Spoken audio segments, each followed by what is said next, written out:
Good evening, everyone. This is the town of Sheldon Selectboard and Water Commissioner. We're going to do our organizational meeting first, and then we'll go into our regular meeting. The agenda for the organizational meeting is as follows. We got to do the organization of the board, designate day, time, and place for regular meetings, designate locations for posting notices, newspaper of record, authorization to review and approve orders, need to approve and sign minutes of the 2026 annual town meeting, need to make appointments to the planning commission, development review board, tree warden and optional officers, Northwest Regional Planning Commission, NRPC Transportation Advisory Committee, Northwest Rail Trail Council, Northwest Solid Waste Management District, and Northwest Communications Union District. So we'll start out with the organization of the board. We have a nomination for, we need a chair, vice chair. I nominate Stephen Dodd for chair. I second that. Is there any other nominations?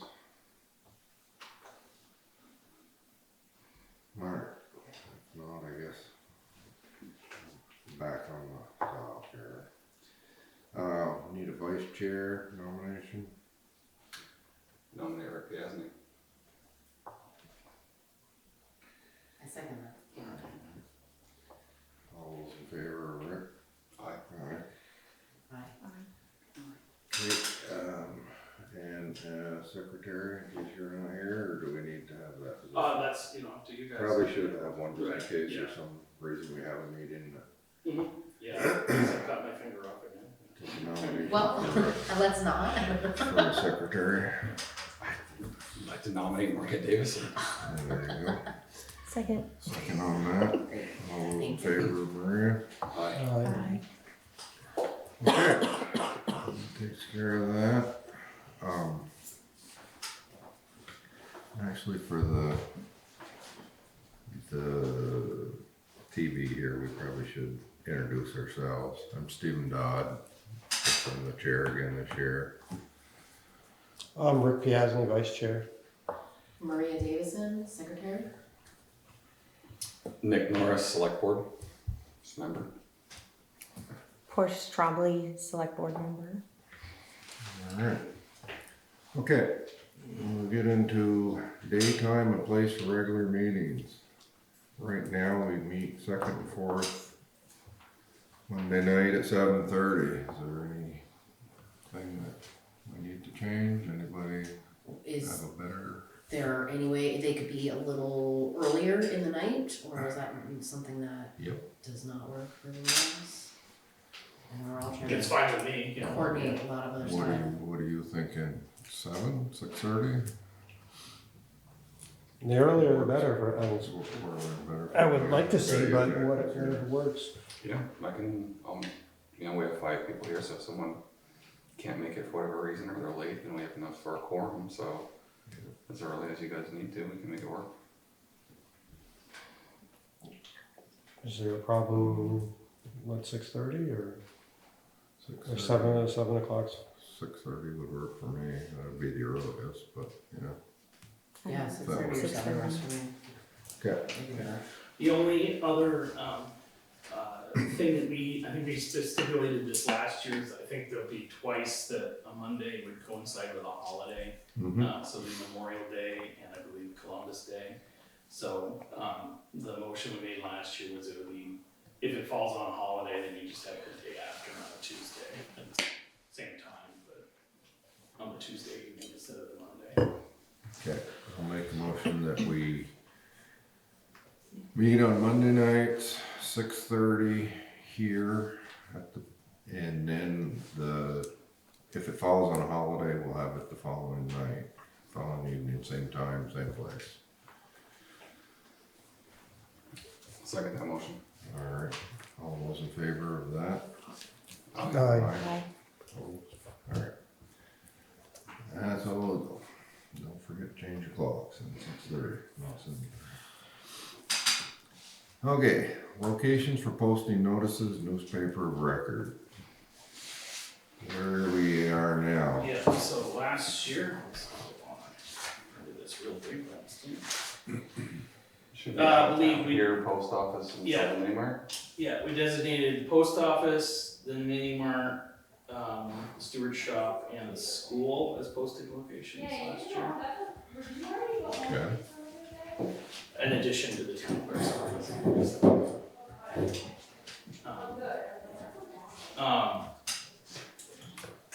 And then And the newspaper. newspaper, I assume would be the messenger.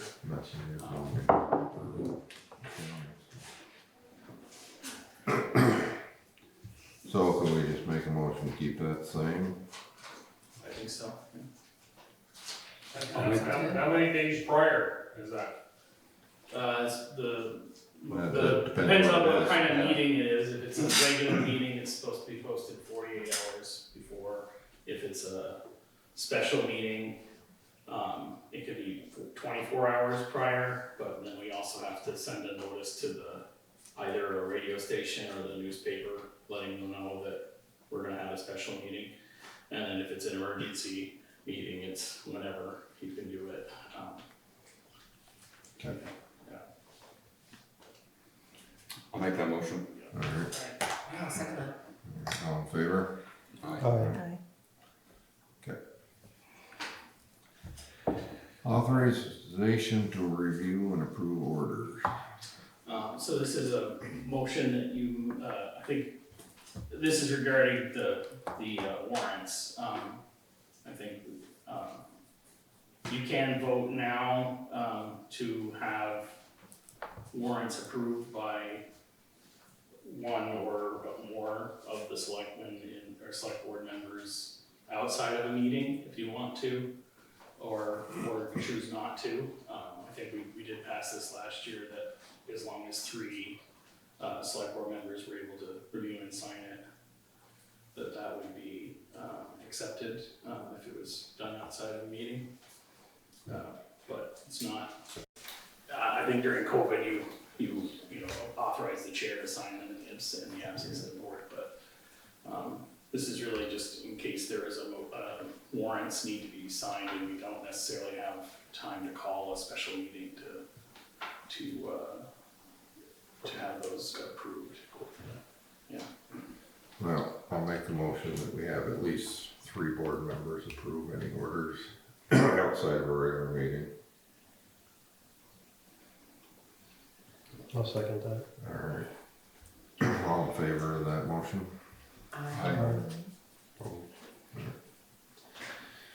Okay, approve and sign minutes of the 2026 annual town meeting. Let me just read this. So we had the Town of Sheldon annual meeting minutes from Tuesday, March 3rd, 2026, held at Sheldon Elementary School, 78 Four Farm Road in Sheldon. There was a call to order. The annual meeting was called to order at 10:09 a.m. by moderator Rebecca Jacobs. Pledge of allegiance was led by youth from Girl Scout Troop 63738 and Cub Scout Pack 842. The moderator stated that the meeting would be conducted according to Robert's Rules of Order and read the warning articles 1 through 9. Article 1, to elect the following officers as required by law. A moderator for 1 year. B, a select board member for 3 years. C, a select board member for 2 years. D, a library trustee for 5 years. E, a library trustee for 2 years remaining of a 5-year term. F, a delinquent tax collector for 1 year. And A, the moderator for 1 year. Raymond Bushy nominated Rebecca Jacobs, seconded by Nancy West. There being no further nominations, nominations were closed. The nomination carried by voice vote. The town clerk cast 1 ballot for Rebecca Jacobs and she was declared elected. B, select board member for 3 years. Raymond Bushy nominated Greg Stebbins, who declined the nomination. Nancy West nominated Stephen Dodd, seconded by Raymond Bushy. There were no further nominations. Nominations were closed. The nomination carried by voice vote. Town clerk cast 1 ballot for Stephen Dodd, declared elected. C, select board member for 2 years.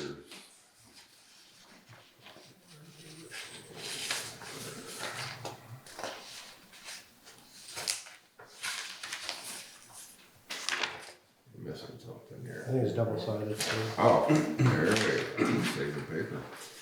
Maria Davison nominated Portia Tremblay, seconded by Lindsay Dunleavy. There were no further nominations. Nominations were closed. Nomination carried by voice vote. Town clerk cast one ballot for Portia Tremblay to be elected, declared elected. D, a library trustee for 5 years. Lindsay Dunleavy nominated Amy Jenkins, seconded by Emily Norris. There were no further nominations. Nominations were closed. Nomination carried by voice vote. Town clerk cast one ballot. Amy Jenkins was declared elected. E, library trustee for 2 years remaining. Nancy West nominated Jessica Draper, seconded by Maria Davison. There were no further nominations. Nominations were closed. Nomination carried by voice vote. Town clerk cast one ballot. Jessica Draper was declared elected. F, delinquent tax collector for 1 year. Raymond Bushy nominated Jane Lanza, seconded by Debbie Cattell. There were no further nominations. Nominations were closed. The nomination carried by voice vote. Town clerk cast one ballot. Jane Lanza was declared elected. Article 2, to act on the reports of the town officers. Moved by Raymond Bushy, seconded by Rocky Berry. Brian Derry asked a question regarding delinquent tax collector report, page 42, specifically why the delinquent tax amount collected did not align with the 8% penalty. Matt Stebbins explained that approximately 8,000 of 24 taxes were billed after the November due date and collected in 2025 as delinquent taxes with no penalty charge. Following an abatement hearing, penalties were removed on approximately 50,000 of 2024 delinquent taxes, which was also collected in 2025. Ryan Derry asked a second question regarding differences between the our HR auditor report, page 31, and the town report, page 43. Christina Cantel suggested that surplus revenue may account for part of the variance. Matt Stebbins explained differences between the summary report included in the town report and the forthcoming long-form audit, and invited residents to review financials at the town office. Jeffrey Cattell moved to end the discussion, seconded by David Superno. Motion to close discussion carried by voice vote. Article 2 passed by voice vote. Article 3, shall the voters authorize the town treasurer to collect current taxes pursuant to 32 VSA 4791. Moved by David Superno, seconded by Arnold Benjamin. Brian Derry asked whether school tax funds were separated from municipal tax funds. Matt Stebbins explained that funds are deposited into one account and remittances to the school district are made according to state notification. Article 3 passed by voice vote. Article 4, shall the voters authorize payment of real and personal property taxes on November 16, 2026 by physical delivery to the tax collector before 3 p.m. Moved by Raymond Bushy, seconded by Arnold Benjamin. Brian Derry asked whether the language implied November 16, 2026 was the only acceptable payment date. Jane Lanza stated that on or before language is included in tax bills. Matt Stebbins suggested amendment could clarify the language. No motion was made. Article 4 passed by voice vote. Article 5, shall the town continue to compensate the delinquent tax collector with a salary instead of statutory fees under 32 VSA 1674, 8% on delinquent taxes? Moved by Celeste Kane Stebbins, seconded by Wayne Russell. Christina Cantel asked whether the 8% penalty is treated as revenue. Brian Derry asked for clarification of the statute. Celeste Kane Stebbins inquired about job duties and hours worked. Arnold Benjamin requested a paper ballot vote. The request did not receive the required 7 raised hands, and the voice vote proceeded. Article 5 passed by voice vote. Article 6, shall the town compensate part-time help at a rate of $20 per hour, currently $18 per hour. Moved by David Superno, seconded by Raymond Bushy.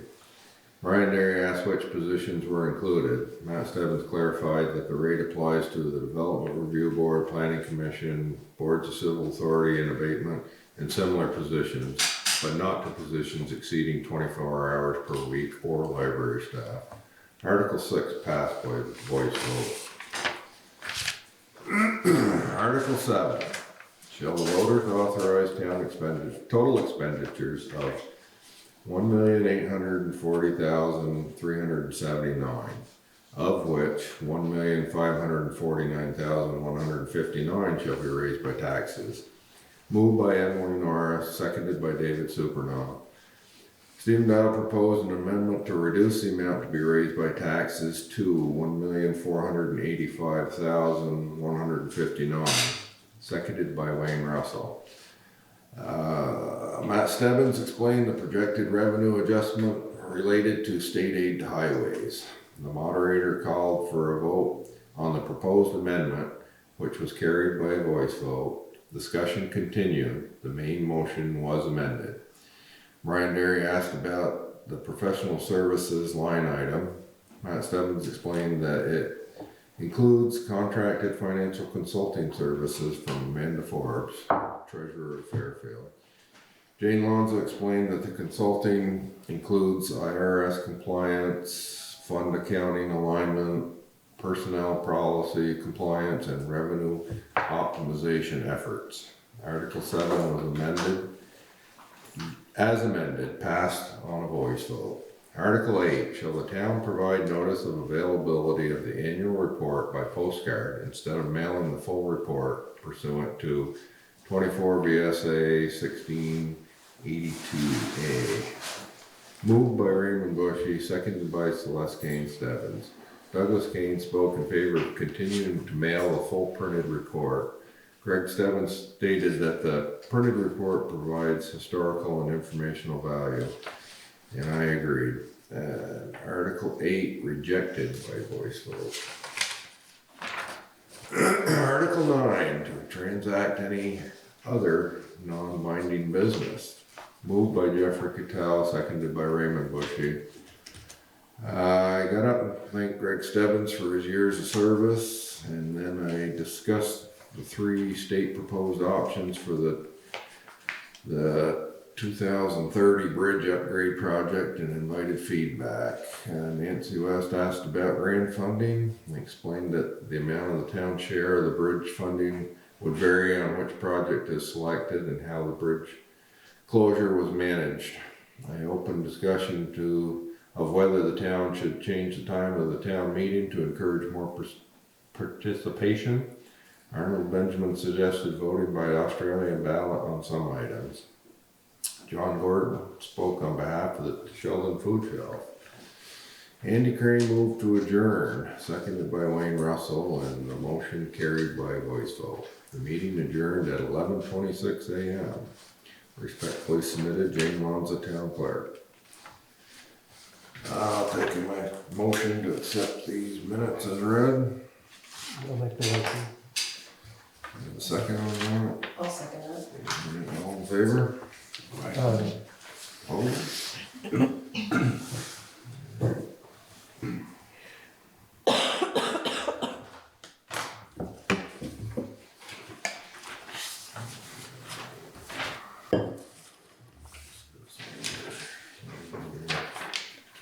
Okay, now we need to make appointments to the planning commission. That's not what came, that's why I came tonight. Okay. Do you have the new person's name? The one that's coming in April, no? No, I don't, Okay. no. So on the planning board, Jeff King and Matthew McRae, time was up, they are coming back aboard. DRD board, it was Jeff King, Peter West, and Matt McRae. They are all coming back. Okay. We aligned the board. I am the chair of the planning board continued, and Pete West will be the chair of the DRD board continued, and Sue Brooks will be vice chairs. We are now. Alright, so let's start with the planning commission. Those are the only 2 vacant seats, and Yes. they want to be refilled. Yes. motion that they accept those two positions back on that planning board. Okay.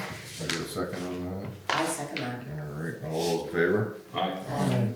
Okay, so your planning commission's good. Development review board, that's the Jeff only two. King, Peter West, and Matt McCrae, Yep, those three. and they're coming all So back on. Then you'll have a full board? Yes, Okay. So I'll make a motion to, put those three names back on the board. I'll second. Alright, all in favor? Aye. Tree warden, optional officers. Whose position was that? Again, the tree warden is a required office. Right now, the select board is collectively serving as the tree warden. The tree warden is to, I think it's especially to, it's supposed to be an officer that would care for the trees within the town's right of ways.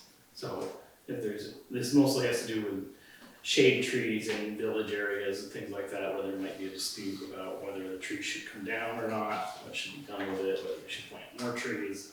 It's more of an, I think it's causes more issues in other towns than it does in Sheldon, but you guys have generally collectively acted as the tree warden, what it is a necessary appointment.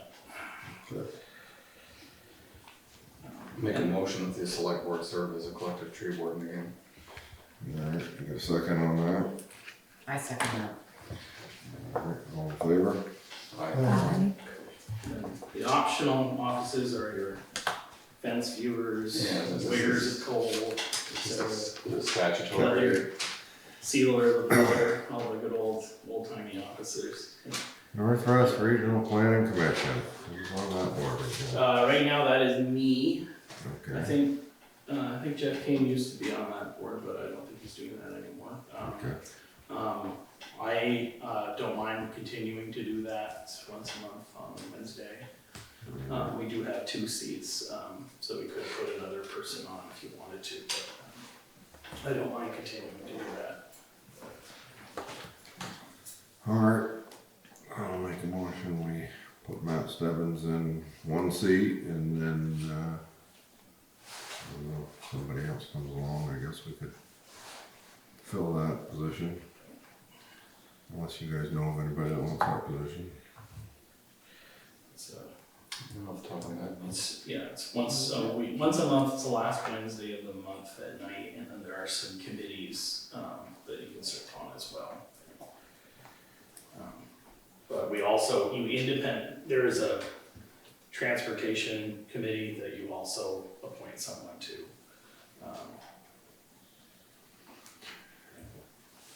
Alright, so motion's out there for Matt, can I get a second on that? Second. Alright, all in favor?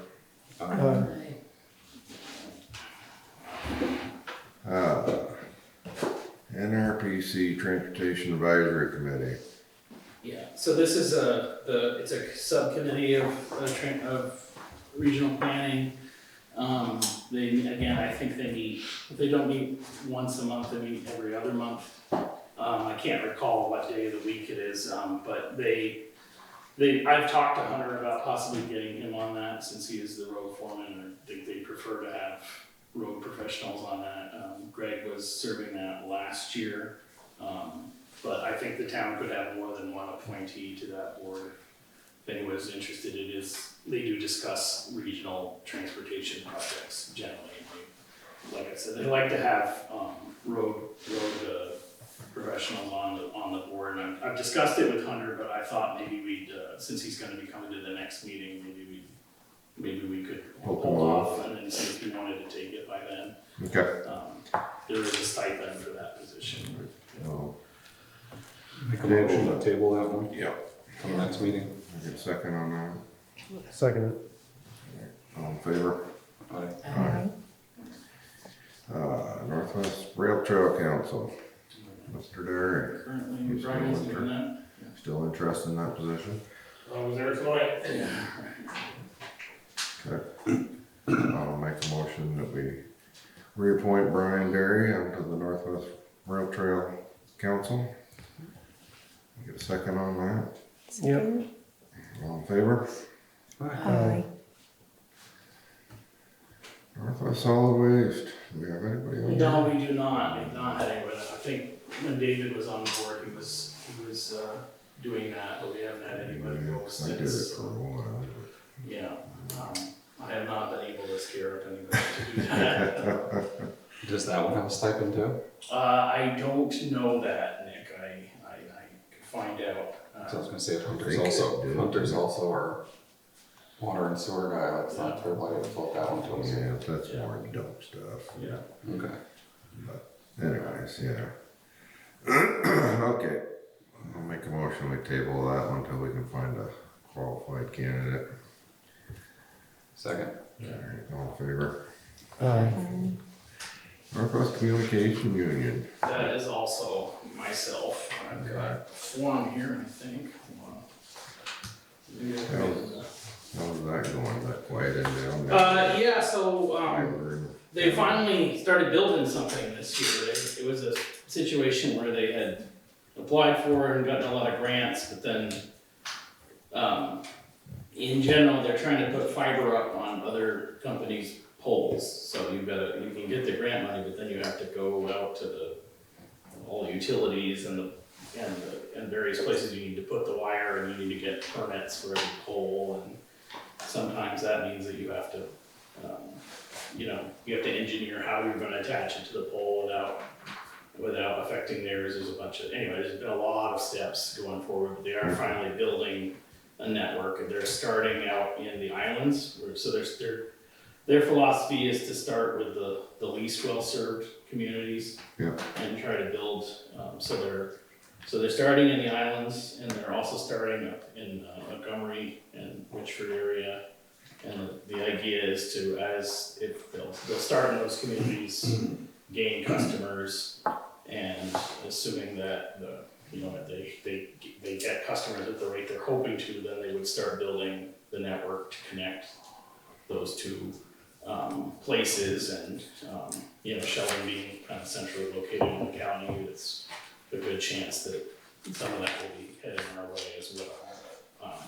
There is a lot of there's some kind of competition, because obviously Consolidated, now Fidium, has gotten some grant money as well, and they've kind of ramped up their operations as well. So that's been kind of a challenge to deal with, because the grant money is managed by the state, and they want to make sure that it's being put to places where it's going to be. But in general, they don't want to waste their money, to put it that way. But in general, something is being built finally, and by the end of this year, the entity will have customers, and in theory, it'll be moving toward, building a network across the whole county. It just may take some time to get into Sheldon as a community, because we're kind of in the middle of things, and we have more broadband than a lot of other places do, so. You interested in staying on there? Yeah, sure, I would be, yeah. So I have not only been on their regular board, but there's an executive committee that meets more frequently, and I do that as well, because. So you're higher up. Yeah, I guess so, yeah. Alright, I'll make a motion that we nominate Matt Stebbins for the Northwest Communications Union District board. You get a second on that? I second that. Alright, all in favor? Aye. Aye. Okay, that, I'll take do I need to adjourn that meeting and start the other one? I don't necessarily think you do. Okay. Continue. Well, you might wanna read the agenda right. Yeah, I will. Yeah. Anytime it's been, if you got a question or whatever, don't be afraid to interrupt. Okay. And like all those motions, you're supposed to have discussion, ask for discussion. I was just trying to get through this so we can get into our regular meeting, but don't be afraid to speak up if you don't understand or got a question or whatever. All right. We are going to go into the Town of Sheldon Selectboard and Water Commission regular meeting Monday, March 9th, 2026, held here at the town office. Under new business, we had the organizational meeting. We've got town administrator's report. We need to sign and approve minutes from the February 23rd meeting. We got a warrant 2605 payroll, warrant 5 How come there's always a blank on there? Is that year 5? Oh, I don't know why, I think, That's been going on the last few Yeah. meetings here. yeah, I think that when Just she, what it's all, I remember she was. Anyway. she started with a weird numbering convention, I Okay. guess, yeah. 5-26, accounts payable, excess weight permits, under old business, we got telecom services, we got our procurement policy and personnel policy. And act upon any other business thought proper and met. Is there anything else we need to add to this agenda for this evening? Okay. Not what our guests are here for. You guys I've got done it? my thing, I'm gonna leave. Oh, okay. That's all I need to do. There you is go, this. stay. I don't want to scare you off. Yeah, you can stay. No. Didn't know if you had anything. Oh, else don't you worry, I'll be back. You need to think about speed bumps, spring's coming. Thank you. I'll be back. There's speed bumps out there already. Right now. What you got, Brian? When is the auditors meeting? Oh, I haven't scheduled that, but it will be in the month of April. So we're finishing, we've been sending in the information that we were talking about at town meeting with we need to change some of the amounts regarding the delinquent tax and, where the amount between current taxes and delinquent taxes needs to be corrected. So we were actually just sending those corrections to the auditor today, and, they are working on completing that report, and when I have an idea when they complete the report, then I was gonna submit the request for a meeting. So I believe it will be toward the end of April, is the, I think we're gonna have it outside of a regular select board meeting, but, it would probably be during the day, and we have it open to the public, but I have not scheduled it, at this time, Brian. But I can certainly let you know when that is. I'd like to be notified. Absolutely. And second thing, when is the bridge meeting? I don't know. But yeah, that I let them know that we discussed it at town meeting, and I kinda asked them when they need to know by, but we have not scheduled a follow-up additional meeting, in terms of, I think we could.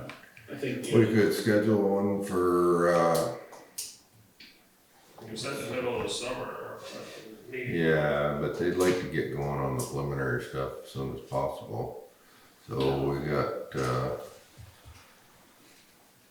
either the second meeting in March or the first one in April. Okay. We can do it, at the start of our select board meeting. Yeah.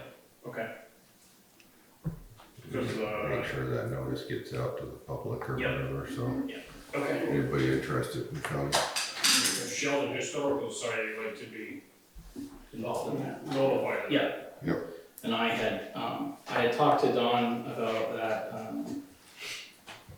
it was either right after, or I guess it was right before town meeting. I talked to him for a little while about that, and I asked the engineer, I've emailed the engineer to ask them to explain, their thought process on the wooden bridge idea, and also, specifically if they could give us a better idea, if there's a way even if they don't do before they do the design work, if they can know if you guys can proceed with I know you guys are anxious to get started on that staircase project, and if there's any way they could indicate whether that would be okay to go ahead with before, doing their design work. I figured you guys should know that, so I asked them if they could review that before we made a decision or not. So the idea would be that if they can let you know that, yeah, the historical society building is not gonna be affected by the bridge, then you can go ahead with that. What's With the the project, next step on that brownfields project? So I got in touch with Greta, and we have sent we have re-engaged they had the same contractor prepared the report, was prepared to go forward with doing the corrective action plan, and they had there was some additional samples that needed to be taken for the core water. So following our session from the last meeting, my understanding was that the idea with the historical society would prefer to draft the plan for the whole, not the entire parcel, but the entire green space that was there. So that would have been option 3 on there, of the 4 options available. So even if we aren't gonna actually mitigate all of that area, at least we can make the plan for the whole area. So that's been, Greta and I got together and said, that's what we're gonna do. We're gonna ask them to develop a plan for that area and do the core water samples. So I'm expecting to get a quote from them for doing that work. And then you guys can review that, whether you wanna proceed with, have them do that additional samples. But my understanding is that the corrective action plan and the sampling could still be done under NRPC's funding. It wouldn't be, the town would not have additional expense for doing that. However, if we got to the mitigation, the actual digging work, that would be a different story. Okay. So, What's the discussion centered on the cheaper option, which was to put down the barrier Right. to fill? right. Is that the corrective action plan that the historical? Yes. Okay, Right, so it's yeah. not option 3, it's almost like option 5. Right, you're correct. It was, I meant the amount of land to be done was Right. corresponding to option 3, but it Which was is the actually. fenced off area, but there's looking to basically put down a protective layer. Right, so instead of digging it up, we're just putting fill in, yeah, correct, Okay. yeah. But that fill from the rail project and Morrow Brothers, to me would be an excellent fill, but she said it doesn't qualify, so my question is, what is the qualifications on it? I think she said that the fill that you were suggesting would have been contaminated as well, so it would effectively be moving contaminated fill to a spot that we're trying to mitigate that problem. But the fill starts from the casino road, Mm-hmm. With the railroad running right through there, right? it's adjacent to the road. So that was her concern. I think that the issue is just finding fill that would meet the standards of. Right. Yeah, I think she said it had to be tested, and if it tests and doesn't pass, then we have to deal with the consequences of that, so that certainly complicates it. Because there should be substantial fill to cover that twice over when they do that project. Yeah, Do you know when But if it's when they're going to not, record that? Well, tonight they said it might go out to bid in 27. 27, okay. But or there like no time factor, so Yeah. to me, that would be the cheapest fill we would get out of that. yep, And for them, it's like, they would be looking for a place to put it. Granted, it's, ag soil, so I don't know what nutrients are in that as compared to what comes out of the bank.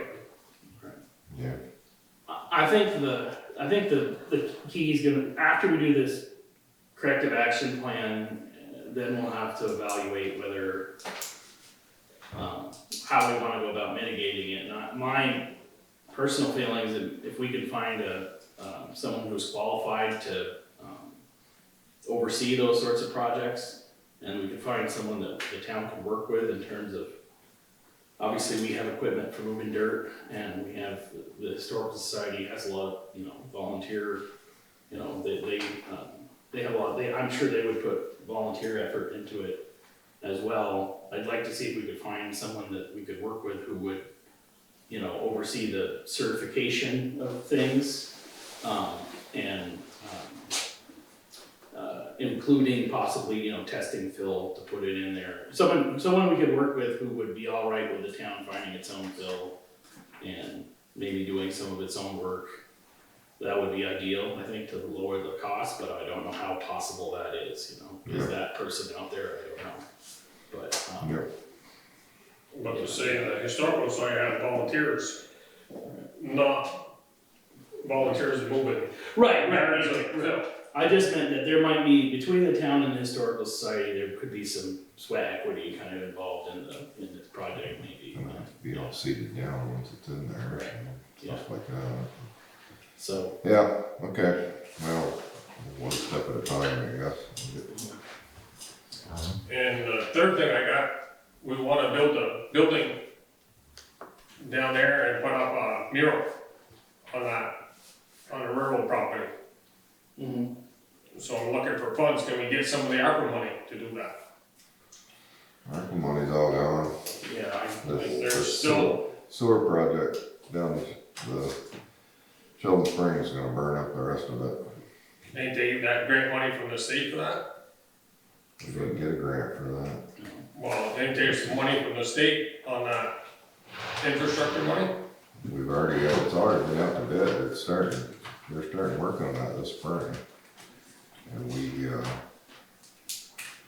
set aside some ARPA money when it first came in for this Mill Street project. So How much is set aside? enough to do that, I don't know if it's gonna be enough to cover it now. I don't think I think we're gonna have to use some sewer fund money as well, but, depends on. We tried to spread that ARPA fund money around, we spent it a little here and a little there, and Yeah. and that was one of the things that we had set aside, because we've been having so much trouble down there in front of your brother's garage there, there's a bad spot in that sewer line. Been bothering for years, and we decided it was time to fix it, so. You snaked that line, you flushed the line, did all sorts of things to try to figure out where the problem was, and then eventually settled on essentially Mill Street needs like open heart surgery for that sewer line. But I'm thinking, according to the radio, there's state money out there for Well, that infrastructure. probably money. is, but we didn't, at the time when we started that project, we had that ARPA fund money, and so that's what we set it aside for. This project's it's already been designed, it's out to bid, the bid's been accepted, the guy's gonna start, they were thinking about starting in the fall, but then it got too late, they're gonna start in the spring, so. That job's pretty much done now, all they gotta do is do the job, and we gotta pay them, but. So how much we pay? I don't The remember contract exactly what amount the bid was 100 and, excuse me, I wanna say, what, sorry. 394,000, I believe, was the contract amount. And that's not including the engineering, which is another additional fee for that, so it's pretty much it's going to expend the rest of the balance of the ARPA money on the project. Did that radio ad have any information on what type of grant specifically and deadlines for applying? Say that again? The radio ad that you said that you heard, the infrastructure. It's just thing, that, the radio ads are, the infrastructure money there is paid back through the taxes there, some way, somehow. That's all I know. Well, there's a loan program for these types of projects as well, but in this case, we have the money already, we didn't necessarily think we needed to get a loan for it. And the town's already got plenty of water and sewer loans that we're paying on, right? Yeah. Cause all I know is like, they say you get a portion of the tax money back to, Oh, you're talking about oh, I know what you're talking, you're talking about TIF, funding, or not TIF, but, CHIP money, the CHIP program that they came out with last year, where that's where you designate an area, it's kinda like a TIF district, where you designate an area, and then as you build the project, any increases in the tax value of those areas go back to funding the project. Yeah, that was a new program last year, it started in the middle of when we had put the bids out, so, we kind of felt like we needed to go forward with the program, that was a new possibility as of July last year. To have those, that's sort of funding that I think the town could look at in the future, especially, part of it's that the sewer line needed to be fixed so that eventually we'd like to add on to the sewer system down in the Springs, and that would possibly have new housing built, and that would generate quite a bit more tax income for the town. So I think that sort of funding is definitely a good candidate for expanding the sewer, but we need to kind of fix the sewer that we got before we can expand into other areas. And the money we had available, and like I said, this project's been on the books has been on a goal for a number of years now, so. do you mind looking for grant money that is available, because since we are at the beginning of 2026, to see if there's something we can apply for that could assist the historical society? grants in general coming up this year that we should probably know about and apply for outside? I know the. Regarding the mural specifically, I know that the Arts Council has a couple of grants that sort of project would qualify for. I don't know about the actual building itself, but the state has lots of transportation grants that might, well, because it's in a state-owned property. So is that a project the Historical Society's gonna take on, or is that a project the town's taking on? Or The you historical want the society's town? gonna take it on. Okay, But right, because with the passing of Elder Severy there was some money left to the historical society. And I talked to Sally about it, and that's what she emphasizes that she wanted to use for, is to rebuild the rail station. But I said, we don't build a building, because then it gets happening, and we don't want that. yeah. So we're just gonna build like a lean-to, with a roof over it. There isn't any, funding through the rail trail business? They were saying tonight, right now, that money is Cause they were trying to get, under lock and key, so. yeah. Cause for a while, they were trying to give away money for parking and improvements Right. and stuff, because we had discussions about putting some sort of rest stop down there, and then they decided to do the big parking lot and the junction there, so we kind of said that was close enough. But to me, the ARPA money is community money, so, but there we're just using it. And to me, Part of our there's, community, we can't have a community in Sheldon Springs if we don't have sewer system. but they. And that's it's a decision we made when the money came out. We said, we're not gonna put all this in one basket. We put some of it for a down payment on the fire truck. We put some of it toward this sewer project, because this sewer project's been talked about and gone around for 8-10 years here.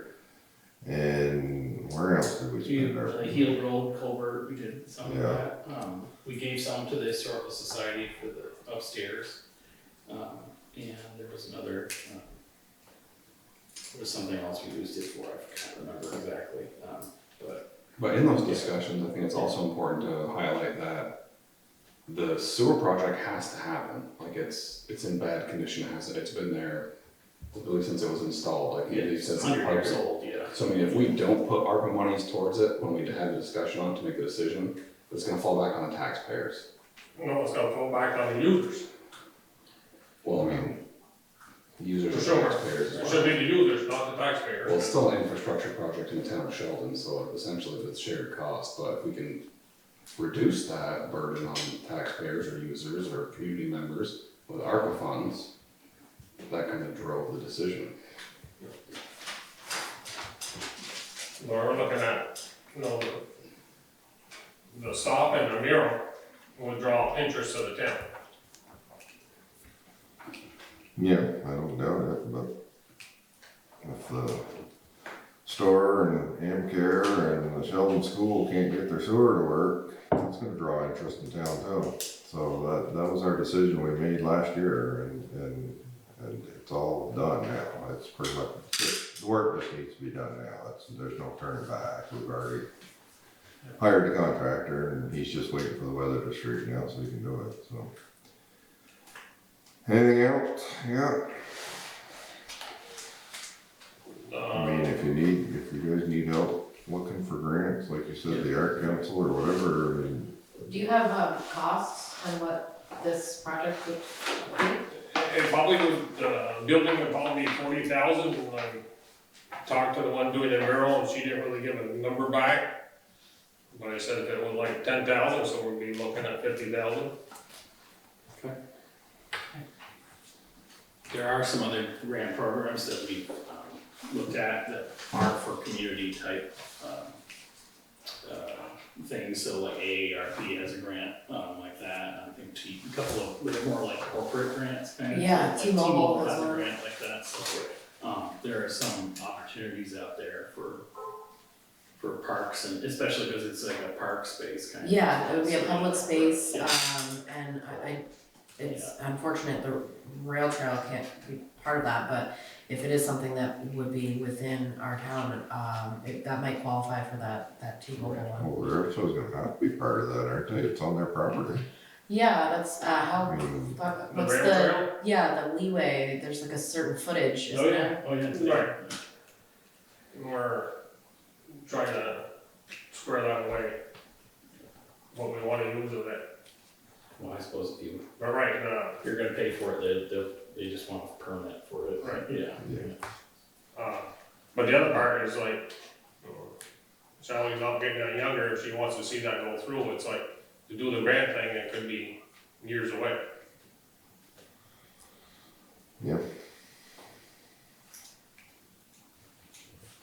Well, we'll look into it, I guess, and see what we can help you with. Thank you. Alright. Thank you.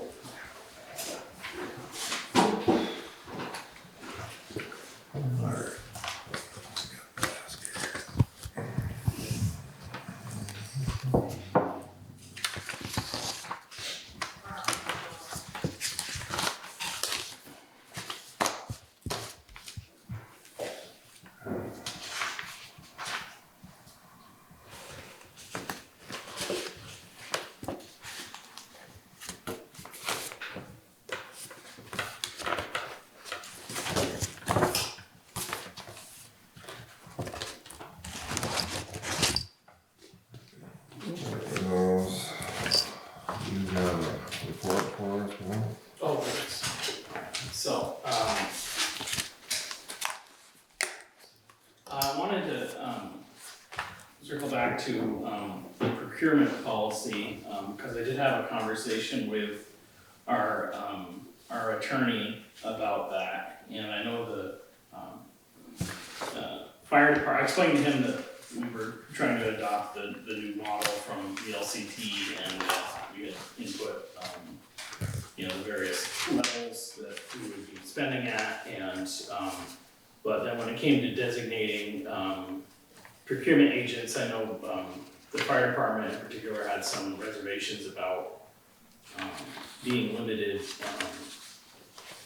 and in discussing that with him, we kind of talked through the relationship the town has with both the fire department and the library, specifically, because it's somewhat similar in that the fire department's a 501c3 private organization, nonprofit organization, which provides, fire services to the town. The town owns the building and a lot of the apparatus, but the fire department does a lot of its own procurement, and, but the way that has been traditionally done here is that the select board is still reviewing and signing the warrants having to do with those, purchases, and, our attorney was highlighting that in some other towns that is done differently, where the amount that is given to the fire department is sometimes voted as a separate article and is given to them, and then they act as their own procurement agents, and they sign off on, the fire department itself would spend the money and have its own process for So it would be doing like, that. kinda like they would just put an amount that gets voted on town meeting, and then that amount gets transferred, they have. Right, yeah, in some towns, they Check do it. just cut a check to them, in other towns, the treasurer acts, the town treasurer acts as a treasurer for that money, but the orders aren't drawn by the select board, they're drawn directly by the fire department for their own purposes. Is that similar to how we have the library set up? That is not how we have the library set up in Sheldon, but it is the way a lot of municipal libraries operate, where instead of the select board signing the orders for the purchases, the library trustee would be doing it. And he recommended that we should be moving in that direction. Yeah. Since So- you have Have that be a separate budget as well? since you have a library board of trustees, they really should be approving the expenses for the library. And, See, I think yeah. when I first started on the board, Mhm. I don't remember on the fire department, but I remember the library. Mhm. They used to come in when we were having our budget meetings, and they'd say, okay, they'd work with us on the budget, and then we would approve you know, we would kind of agree on everything and then it was put in there. Right. And, yeah, some of this doesn't make sense because, like, they give us a budget Right. but we still kind of have the final say whether that budget, you know, they make up their board, makes up their budget, and they know what they want to spend. I don't know why, I guess we just put it in the book. Right, yeah. So we used to do that, I mean, several, 10 years ago or so, and then the town wanted to take over doing the books or however that worked Right. out. So I guess in our attorney's opinion, you kind of should do it all one way or all the other. Either, or not all, necessarily all, but, it might be better to clarify that, so if I think he was suggesting that if you as the select board are gonna be reviewing and signing warrants for expenses, then your policy with regard to procurement should apply to all of those things. And if not, so let's say the library, for example, and I think in this case, because it's a municipal library, it would make more sense for the library trustees to be reviewing and signing the orders for those expenses than the select board. Well, we got a library trustee, we got a fire department here. Right. Yeah.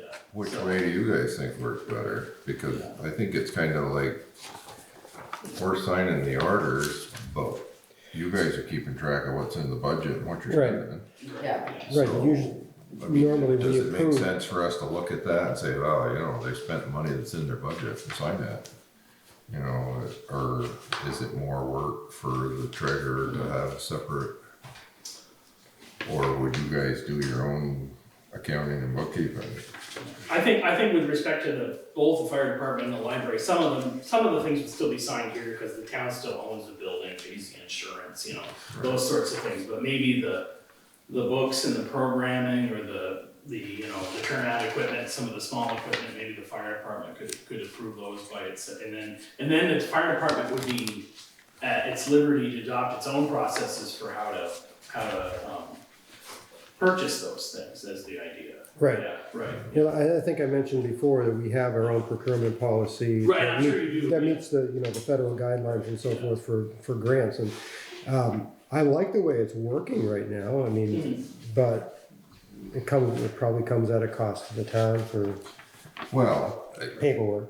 but having her do the paperwork, we're having a full audit done, so that means the books are being audited, so you guys don't have to have your own separate internal audit or Right. whatever to make sure your books are, if it's working for you guys, I mean, I guess, and if we're following Right. all the laws and everything, then I didn't know if, you know, if you guys thought it was easier to do it a different way or I mean, we go, like I said, I think we approve, you know, there's something that comes up, we initially approve it and then send it on to this office for payment. right. Yeah, and the library does the So same thing. it gets Right, checked, it gets checked from you guys prior to getting Right, Okay, so, invoiced or paid here. right, But with this procurement policy, my understanding that anything that you guys budgeted for, you're allowed to purchase, right? So if you budgeted so much for equipment and you need to buy something that's, you know, within that budget amount, right, you just go out and get it. The only thing where that policy would come into play is if you were gonna go out and buy a new truck, you know, and then you'd probably have to come and ask permission because it's not budgeted. exactly. Or wait till the next budget series and say, hey, I'm throwing this in the budget because we need, you know, this much money for the next 5 years to pay for this truck. Right. So- Well, and that's basically what we would end up doing, I mean, because if we don't have the budget for it, Yeah, or, you know. so is there anything else in that procurement policy that threw you guys off, or you guys, or? This is Matt, I mean, this is Matt, it's nothing that I've seen, I mean, unless you have some documents to share with me. okay, no, I talked to you a little bit about it, and I talked to Raymond about it a little bit, and he, so, I think as long as we, clarified in the town's policy that the fire department and library have their own internal processes for procurement. And the town is, basically pre-authorizing them to spend the amount that is in their budget. I think as long as that's well defined in the policy, we'll be fine. I was just bringing that back because I had this conversation with the attorney and he said that, I think he was a little bit more adamant about the library, that he thought that the library trustee should actually be signing the warrants. Now, we don't have to, it's not anything we need to do immediately or anything like that. Something we might be moving we absolutely towards, can yeah. at our meetings. We've got, Yeah. someone who's designated as our treasurer and who can kind of be the one. Right, and Jane streamlining can things. continue to act, so in the future, what we would do, I think, and I think the town used to do this, is adopt the library budget separate from. Yeah, as like a separate line item for the town meeting, Right. and the fire department was the same way. And you could do it that way, yeah, and then those monies would be, then that sort of separates them from the select board's purview. And then, but we could continue to, I think he was more, his opinion was that the library should definitely do that because you are a municipal library. So you're set up for that and you have elected officers for that reason. He said, with fire departments, some of them do, it varies, I guess.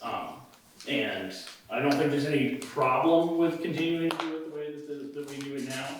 It's just a thing where we need to clarify in the procurement policy the role of the fire department. We can do that. Okay. Real quick, Yeah, so I can pass this along. The minutes has it as warrant 526, Oh. up front it's 626. Oh, sorry, yeah, And then, before I forget, the stormwater permit dashboard with the state of Vermont, I believe Greg and Kim is our contacts on there, so we need that all. Yeah, okay.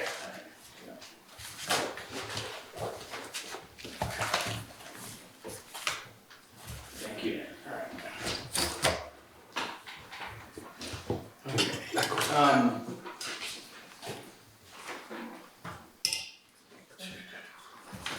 So I met with the employees about the personnel policy as well. There was quite a big,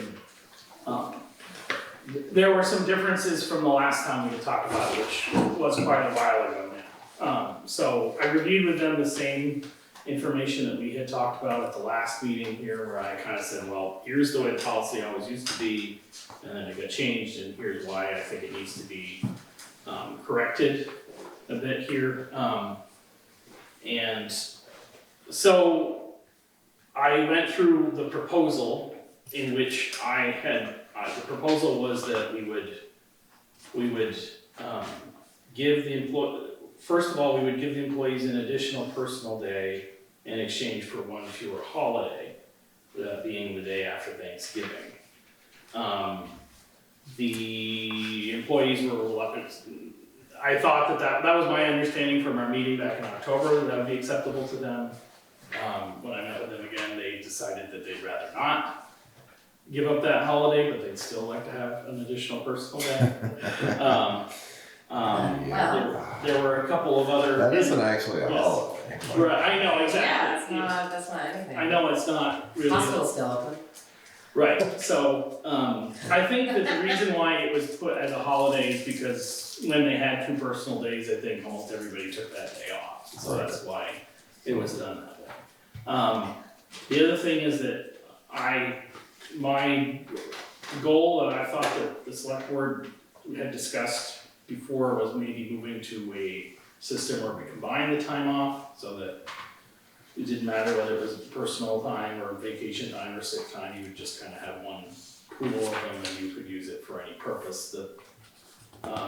And the proposal I had was that they would get a certain amount of it at the beginning of the year, at the beginning of their date of hire, and they'd get a week, and then they would accrue the rest of it, and they could use it for either purpose. On, reviewing that with the employees, they were, I guess, suddenly thinking about how they seemed to want to go. They weren't so interested in the combined time as much anymore, and I think that they're. I don't know why, but they seem to be wanting to continue to have sick and vacation time in separate banks, but they also wondered if there was a way we could increase the amount of sick time available to them. So, because right now we only give them 40 hours for the year, which they were saying is not a lot of sick time. I said, well, that's why I thought we could combine it and you could use it for either reason.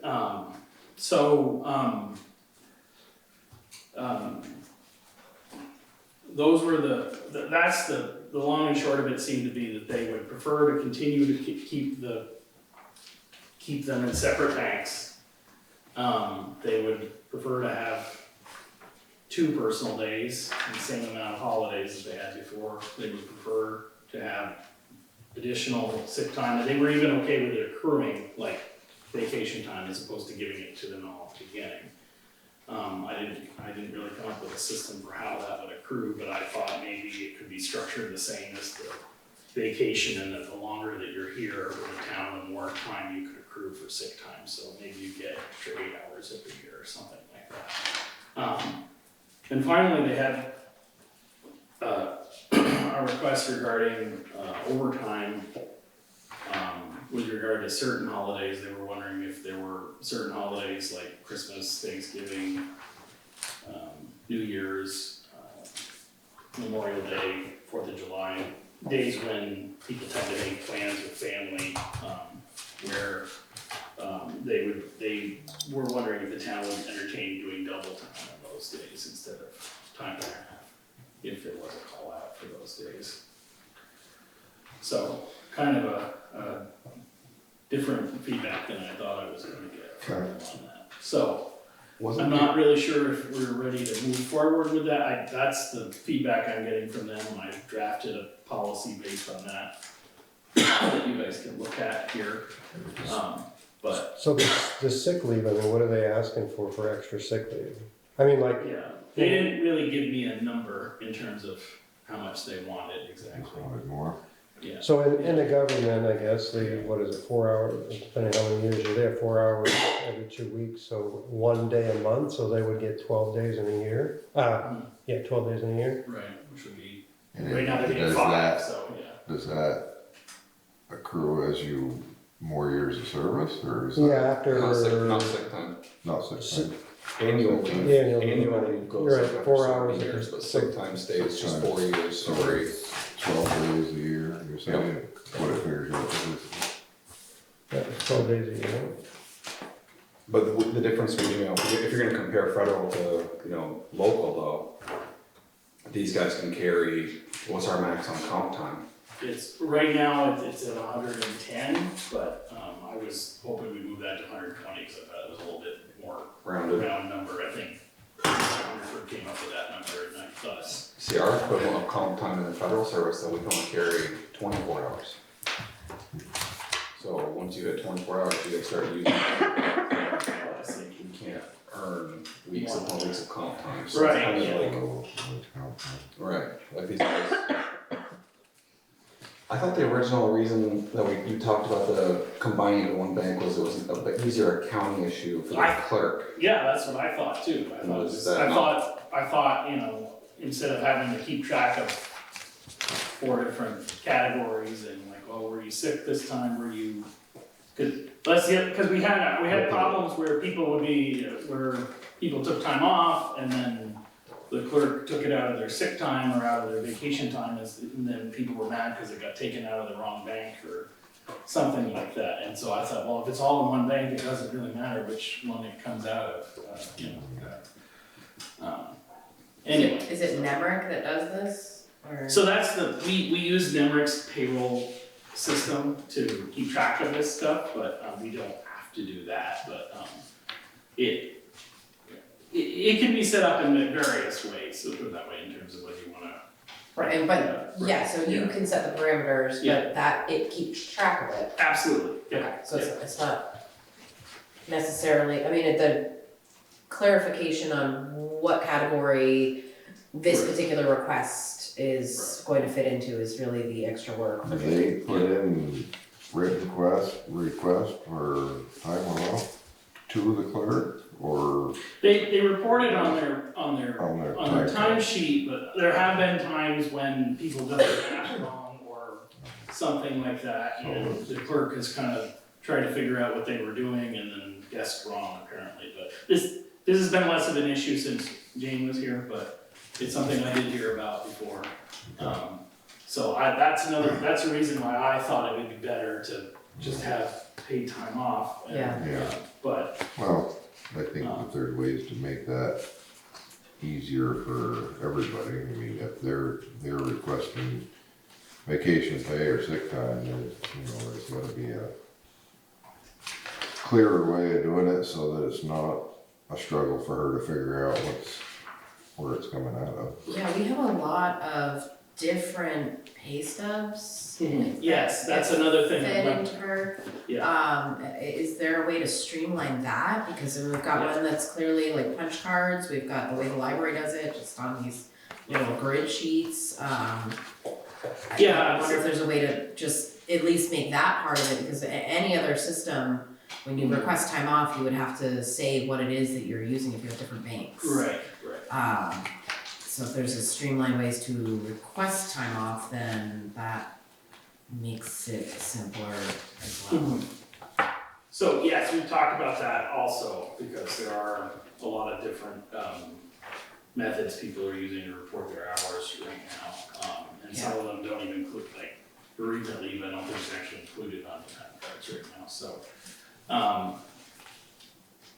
So yes, that's something we could, and Jane and I have also discussed whether or not we really wanna continue using NEMRIC for payroll. We've had some issues with them, but the problem with that is that NEMRIC does everything for us, so if you use a different software or method for payroll, then, well, you'd be taking, because it does our general ledger and it does our other things, then you'd be taking things out of that software and, inputting them manually or otherwise in the NEMRIC, which would introduce some human error into the system. So unfortunately, it's the best worst solution for us right now. There have been a number of issues with payroll administration that were really, some of them have been, growing pains of, Jane learning the system, but the others have been not their fault at all. So, speaking of which, we did finally resolve the Beamer's issue with the state. It's a thing that we can adjust at the end of the quarter, at the end of this current quarter, and it will be, that will resolve that issue. Anyway, so speaking to the payroll, I would like to have a uniform way of people reporting their hours, so that, and the key thing for me is that the employees are doing the math such that their regular time is always equaling. If they're a full-time employee, their time is equivalent to 80 hours on every time card, and then their overtime is anything above that. So you should either be working or using leave up to 80 hours if you're a full-time employee on every pay time. But we can work to make that uniform for everybody as well. It's just that certain people were distributed. I know that the library or the DRB, they've got copies of timesheets that they've been using for years, and they're just. I don't see any reason why it shouldn't change. The one that we have is fairly useless. It's just a query that doesn't. But I've questioned it right since the get-go, because it's a kind of a silly system, and I know that we need to keep track of it, as far as like how long did our meeting last. Obviously, we need to know that. But if there was just a streamlined way we could have, doesn't have to be individual employees doing it, perhaps. I mean, at least in our library way, we can have our library staff be able to enter something on the computer if that's the way we end up going, or just the same form for everybody. Even just going through like our little folder there, it's like there's one slip for Gloria for her like cleaning services, and like it's messy. Use like a Google form. Right, like I'm sure there's some streamlined thing, and maybe NEMRIC has a way of some sort of form they've got within their, If you get them all the same, at least then Jane would. yeah, you just like, if you're requesting time off, you have the same form for everybody, and just like, is it vacation, is it sick time, like, I assume if somebody's sick, they're calling in somewhere, and then it's just kind of, they document it on their timesheet, so just, all the timesheets should just be the same. Next meeting, can you get employees' wages and probably we can review that personnel policy and talk about salaries and Yep. for the upcoming year. Yeah, that is the other, we'd like to review that in the next meeting. I think I was gonna schedule that for April, but we didn't do the Oh. employee review. Well, Maybe either, March if should we be don't out. have a big meeting at Yeah. the end of March, we'll do it then. Okay. We'll do it first one in April. How much Okay. the checks are for individuals, and then just kind of look at the checks, look at the bills, and if anything catches your eyes as being a problem, questions, A couple other, things that or look at your signature we've had a couple of, somewhere. not so much here at the town clerk's office, although it just seems like every month or so, there's some battery that needs to be replaced on our alarm system here but I've had some issues with the highway department alarm system going off. Usually it's, when the guys are showing up at work and it's getting triggered for some reason, but that has prompted me to review, because we have discussed in the past adding security cameras to our systems as well. Is this alarm system even worth them? I don't know, that's a good, because we've had it for many years. That's the thing where I feel like we've had it it. from when we first put it in, but we might be better served with cameras and you know. Well, so the Historical Society has been working, I think they've actually gotten some cameras that they put up at their building. They are talking to somebody about, they were talking to someone about a security system for their building, which again, I think the town might be interested in, should be interested in securing that building as well. Because it's the town owns it and it owns all the property around it. I don't know if there's some cost sharing that might be possible between the town and the Historical Society on doing that. But anyway, I was thinking about that. I was also thinking we should review the system that we currently have and maybe go out for bids and see if there's something better that we could get, that would have the features that we currently have, where there's, it's a security system, so only authorized people are able to enter. This system also has, fire, freeze protection, those sorts of environmental alarms, and then additionally, it would be good to also have that with a camera system as well. And just thinking now that we have internet at all, at the sewer plant, the garage, as well as the garage, and possibly if we were to add internet at the Historical Society as well, all of those buildings could be on one system that could, so I've been thinking about, and the person that this Historical Society spoke to, offered to come and, provide a free walk around and review what we've got and what we should be looking for. Okay. So I'm working on that as well, and I don't know when I'll have quotes for you on that, but I'd like to see if we could review that, because I have no idea if what we're paying for this system is really worth it or not. I think we've had it for, How does this building since the built? building was here, so, yeah.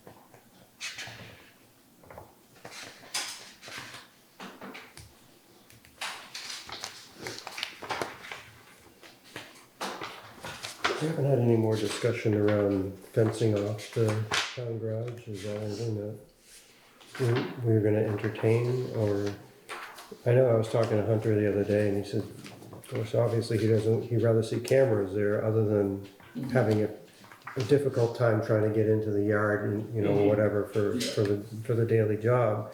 He thought maybe like a fenced in backyard where they can put things that don't walk away, like culverts or whatever. Things like that would be a better idea. He proposes You'd that prefer versus, that than a fence around the whole. right. That's what he said. I mean, we can check with him when he, you know, next He'll be here the next meeting. the next meeting, but Okay. yeah.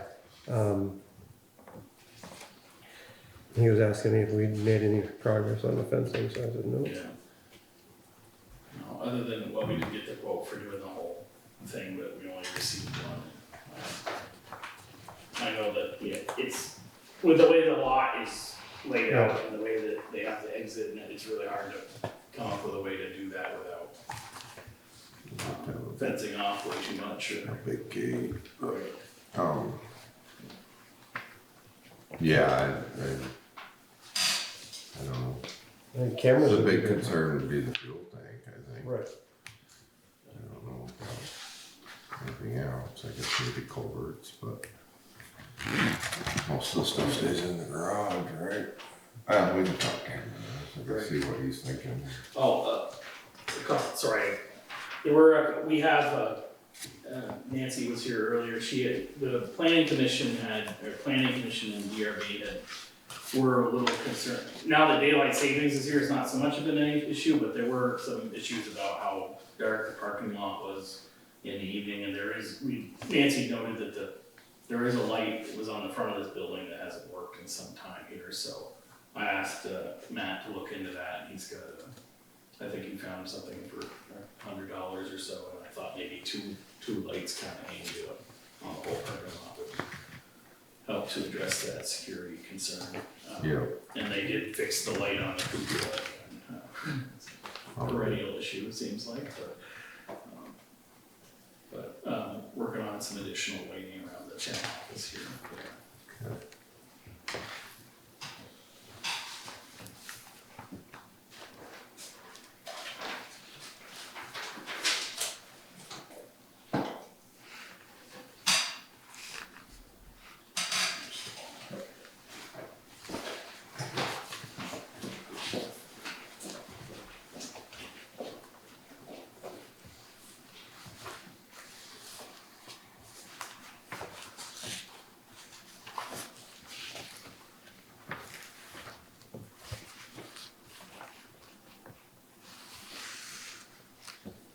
Did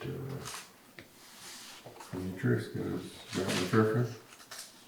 That was a good question. I think they moved to make it the position appointed, Oh, so nothing Not is. yet. Right.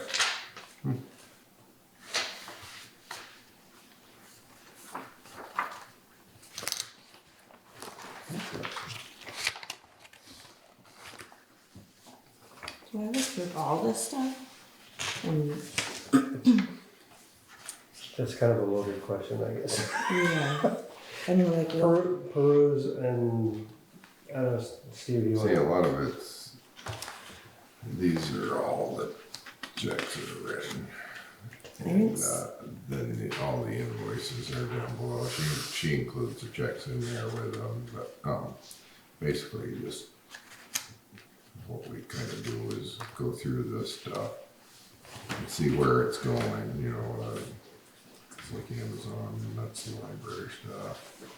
And, you know, if there's anything that sticks out that is way out of whack, and you kind of question it, I guess. But as far as checking, the checks matching up to that, that's more of the treasurer's gig here. I can't find where this retirement, I can't find where that one is on there. Oh, that would be Beamer's.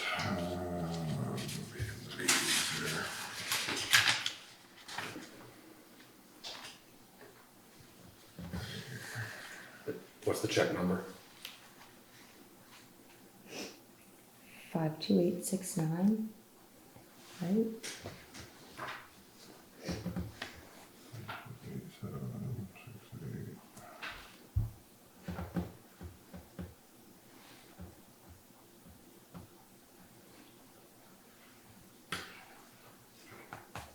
Got two of them written with the same check number on it. Which is the 346 or the 48. 48.15. I I didn't see think any in numbers there. that big on there. So I was wondering, am I missing something? Am I doing something wrong? Good catch. Fresh eyes. Okay. The only one that's close is this People's Trust Company for 44, but I don't know what that is. That also has me wondering, so is that the warrants? Cause there's the warrants on here, it says for 6/26 on our meeting, it's 5/26, so I was wondering if the checks didn't line up with the warrant, like we were giving Right. the previous. Where would I? But it's 528, what number? 52869. Mm-hmm. Missing, because you have 2 528 zeros. But then you have multiple, it's all lumped together. I think it's just the one check that's not on there. Because if you look at all the ones for like Green's Ace Hardware, like look at the check total is for 52857.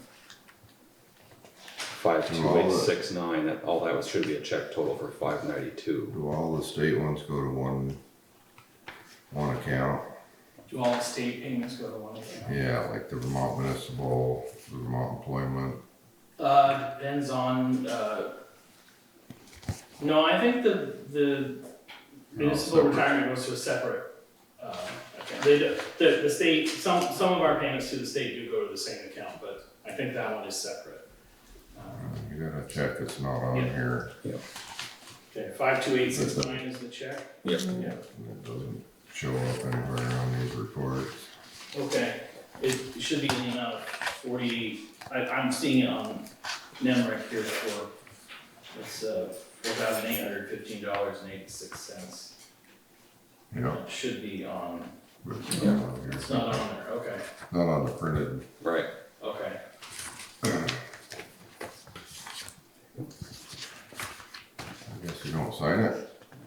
'Cause it's not, That's fine. Well, we can look at that in the morning and then, if we can get the clerk to correct it, I'll call around and see if the three of you can come in and sign that.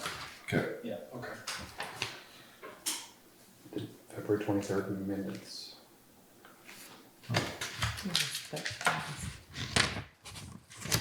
Yeah, just leave it. Yeah, we're gonna correct it and just need three of us to sign that, so.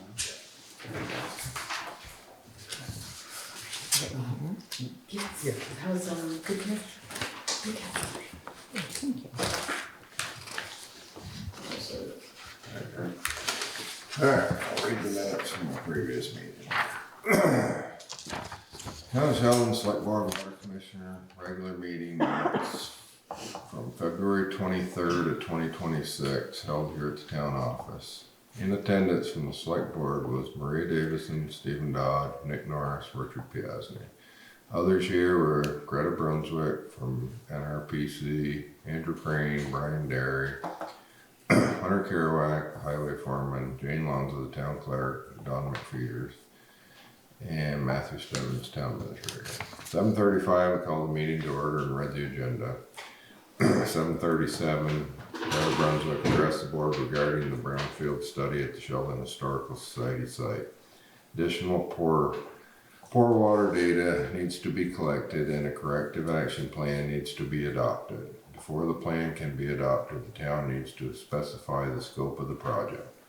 Greta clarified that a soil cap could be placed on the property without removing the contaminated soil, which should lower the cost. The board discussed the four options of the scope of the project with Greta and the Historical Society members in attendance.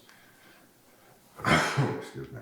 The board wanted to know what plans the Historical Society had for the property. Historical Society would prefer to use all of the existing green space for events. Greta and Matt will move forward on a corrective action plan for the entire area, with the soil to be covered rather than removed.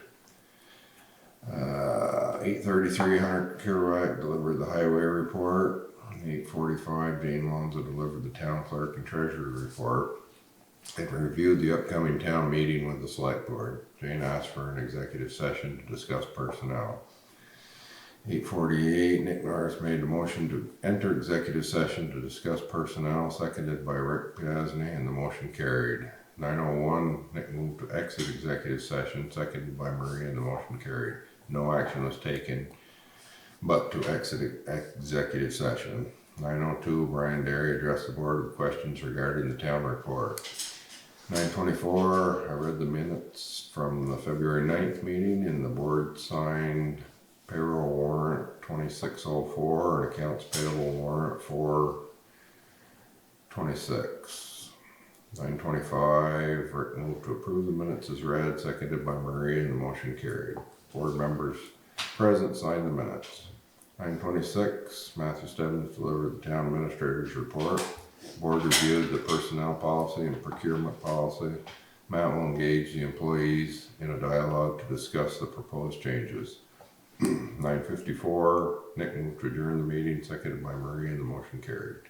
Next regular meeting is Monday, March 9th at 7:30. Town office. Make a motion to accept these minutes as read.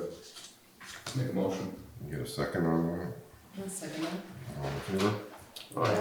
Opposed? Alright, so any other business we need to take up tonight? I do continue to have these two telecom, quotes here. Okay. And I did talk to each of them. There's no specific term of the contract for either of these, but there's also no price guarantee that happens with either of them. Okay. So the only, UMA wanted to know that their fees haven't changed since they've been in business, which was over 20 years ago, so. So that must be due for a big jump. Yeah, right, so I don't know, but that was. Just when we get signed out. Right, yeah, so again, you guys can look at these, but I got quotes for both of these are for essentially 11 devices. In one case, it looks like it's 10 devices plus a fax. The other company, they quote the fax a little bit differently between the two of them. The biggest difference between the two of them is that UMA offers different levels of service, so we're quoted the basic level of service, which generally speaking is gonna meet our needs, but there are some additional features like voice recording, keeping more records retention, there's some more administrative things you can do that we might make use of. Spectrum, for the same price, gives you all of their features. However, they charge a service fee per month, so that is an extra $20. It's like adding in $2. It's really like adding $2 to each line. So the recurring fees for the comparable level of service, the Spectrum would be cheaper. But because because UMA offers a lower tiered service on just quoting that, it would be less expensive. But both of these would be less than just the phone bill for the town clerk's office now. We're paying over about $250 a month just for this building, not including the garage and we don't have phone at the sewer department anymore, and we pay the fire department phone, but we continue doing that because it's a separate thing. But the idea with this is that we'd have one phone system for the whole town, and it would be you'd be able to transfer easily to the highway department, and even it would forward it to, with either of these systems, it would forward to a cell phone as well, and there'd be a lot of opportunities for automating messages when people are out of office, when their offices are closed, when it's a holiday, different times of year, and also just give us more control over. So right now, when Jane leaves for the day, the way the phone system's set up, if they're calling her, it's going to ring on her line, and I can't pick it up no matter what I want to do. Whereas I could set it up that when the clerk's office is closed, it just rings on my line automatically, and then I can if they need to leave a message for her, I can send it back to their voicemail, for example.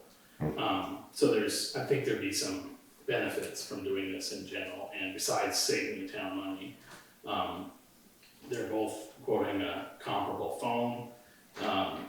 There are more, I know there are more firms and businesses around here that have used this, so I know Matt Bouchard uses this service for his own business.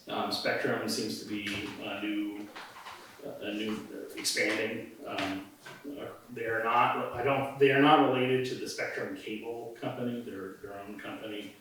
The salesman I've been dealing with is actually out of Canada, but I think the company's based in Texas. But anyway, so Service wise, setup. so UMA would be sending us the equipment and basically guiding us virtually for setting it up. Spectrum would actually come in office to provide to do the initial setup of it, and then because there's that additional service charge, there's basically anytime we have problems we could call them. I don't know how easy it would be for them to come out here and help us troubleshoot an issue, but in theory they would do that as well. Is that something Matt would help you set up? I think if we went with UMA, he would help us with that. Yeah, he would know how to set that up. And in the case of Spectrum, I actually had they quoted us a cellular failover system, so if we ever lost power here, it would basically work on a cell phone to do the whole system. And UMA has the same service, but I didn't get it quoted here, but we could also, for an additional fee, we could get that service as well. So wait, if you lost power, the service would transfer to a cell phone? Right, so it would basically. But whose cell phone? Basically the whole system would work on a cellular dialer, basically. So not a specific cell phone, it would basically be like a backup system that ran on the cell network as opposed to. So we need a certain phone that picks up cell signal in the town clerk's office where all the calls come in? I'm not or? I don't know exactly how that works. I don't think we'd have to be providing the cell phone, I think they are providing. That's what I'm saying. Yeah, right, yeah. But then they say they provide one phone, Right. how many, then where does it go, and then who's now Right. patching through calls or answering calls Yeah. ultimately? Well, and if we, Well, if you could transfer calls from this system to people's Right. cell phones, Yeah. then it probably just transfers the whole system to the cell phone. Right, yeah, I think that's. So it's just You all put automated, some like, emergency contacts in there for if power goes out, it goes to this phone and that phone. it's more of I would think more of a bigger issue with losing power here. right, We should have a backup generator here. Right, I know, that's the Or- other thing, yeah, right, I mean, is the system gonna work at all right, yeah, without power here? I mean, right. I was just thinking as How often have personal cell. we had to close the office down because of power outages in the Not last 20 years? Since I've been here, that hasn't Yeah, happened at all. I so- think there was one day we had problems with Nemrick specifically, and and Kim closed because she really Right. couldn't do anything, but that was a Nemrick issue more than. Yeah, that's what I mean, for the amount of shutdowns you've had in the last 20 Right. years, it's not. That's all I would ask about is like, okay, so how's the cell, if it does happen, just so we know. Okay, Because without Wi-Fi here, I don't get service here. right, So yeah. is it gonna patch to a special phone, then you have one, Jane has one, road crew has one, or like, how does that work? Because Okay, if it goes to their personal cell, but no one gets service here, no one's gonna get that call anyway. right, If it were to happen, which hasn't happened in 20 plus years, but right, just so we know. okay. I don't know if it's gonna be tied to a specific phone or service, I don't think it's gonna be tied to a personal phone, I think. My They understanding provide is so that, many. yeah, right, yeah. My understanding is that it would basically just be a backup connection to voice through a cell. That keeps the entire system alive. That's my understanding, yeah. Right, now, I don't know where that would be located, if it would be like I know like certain, fire systems work like that, where they don't, cause like regular ground telephone's not considered as safe enough or reliable enough for like a fire control panel. But so they'll have a cell phone dialer attached right to it, so that, so I don't know if it's gonna work like that or exactly, but I thought that was a handy feature to have in case we do have ideally we'd have a generator, and then if we had a generator, well, the other thing is, that the cell phone thing would protect against would be not only if we lost power, but, well, it happened to us last year, somebody was cutting trees over by Danny Luciers and they cut the whole phone line coming out here. And when that fiber gets cut, that's a lot of splicing to get that fixed, so if that were to happen, we would have a backup as well, so Right, that's so the you know how it idea. works. Right, because yeah, we didn't have phone for like 3 or 4 days last fall, so, anyway, that's why I thought that was a handy feature, so, I have, the Spectrum system, I actually saw a demo of that, it looked like it was, you know, a good product. As I say, it does have the service package, but my understanding is that they've never offered, because it's all one price, it's a fairly simple system in terms of, you know, if we want a feature, as soon as they add a feature, we're gonna get it, is my understanding, so. But UMA, like I said, I think there's a bit more familiarity, but it's gonna be a thing where we're gonna have to troubleshoot some of our, I mean, they'll offer support over the phone as well, but they're not gonna necessarily come out here and fix stuff for us, so. And in both of these situations, we'd be renting the equipment, and I think the equipment is on a 2-year lease or something like that, but we would just renew it, or they'd send us new equipment when we get that. Okay.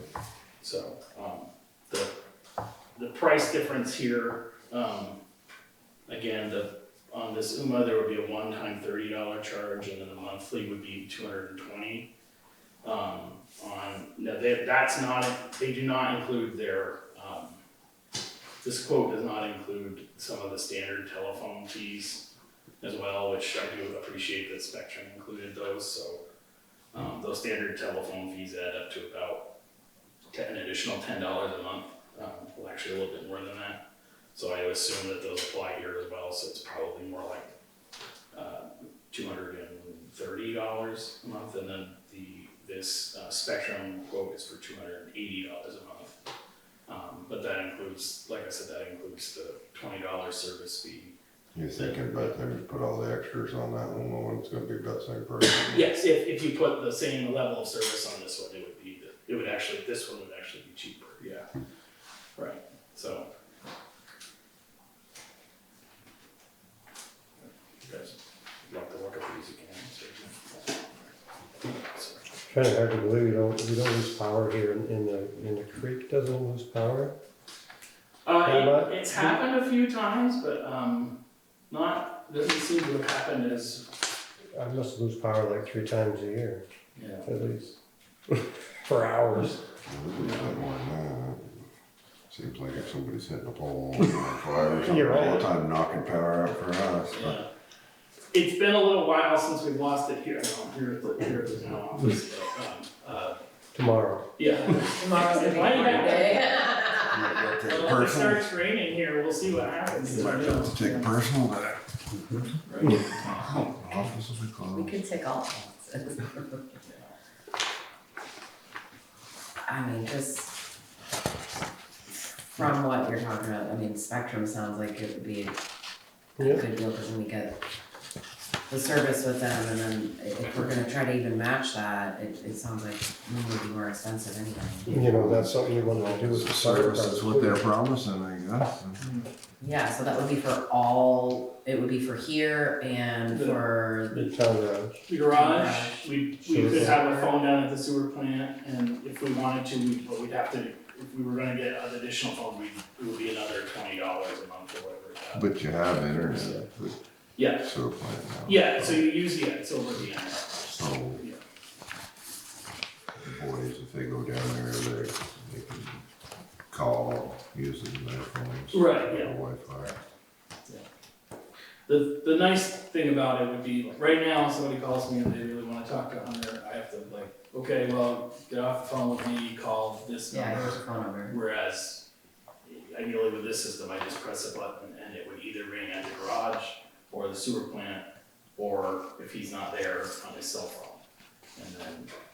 And then there, he's still, you know.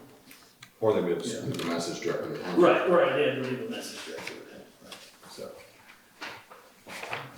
I assume this comes with like a voicemail system. Yeah, how's that, and also has call logs, all that sort of, has a lot of, which would be handy if the town were, subpoenaed or something like that, we have a lot of, ability to have records of things like that.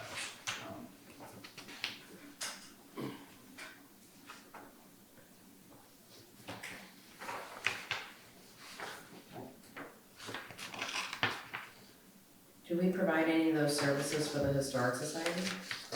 We could, we don't provide any of those right now, but I have talked to them about. Do they have a phone now? They don't have a phone, they don't have internet or phone, they are interested in getting internet down there. Yeah. And I said, depending on how the town wanted to feel about, a security system down there or whatnot, I didn't know if the town might be able to. I thought maybe we could contribute to some internet down there possibly, if it means that the town has, camera, if it's a prerequisite to putting cameras on the building that the town can control. I thought that might be something we could work with them. I think they are planning to move forward with putting internet down there regardless of whether what the town does, but I figured since the town owns the building, it would make sense that the town do the security at least on the building. Right. Yeah.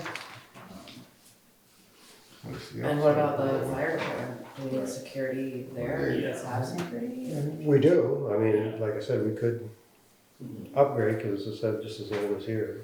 Right, yeah, the rate system we have here, so I would, I'd like to see. I think it was all put in the same time, wasn't it? Yeah. Yeah, Town garage and great, the mess and all that. right.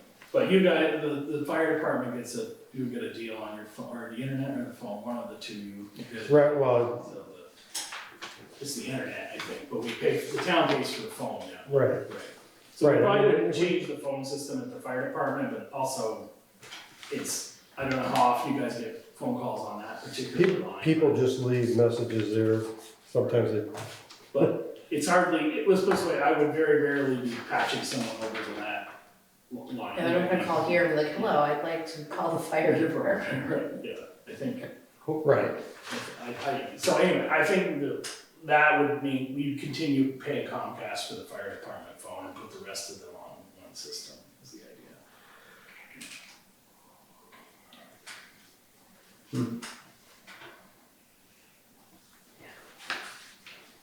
Well, For next meeting, or maybe just the one after that, if we have depends on if we do all the personnel stuff, I guess, the meetings, whatnot. Can we put on there the town meeting day time discussion? Yep.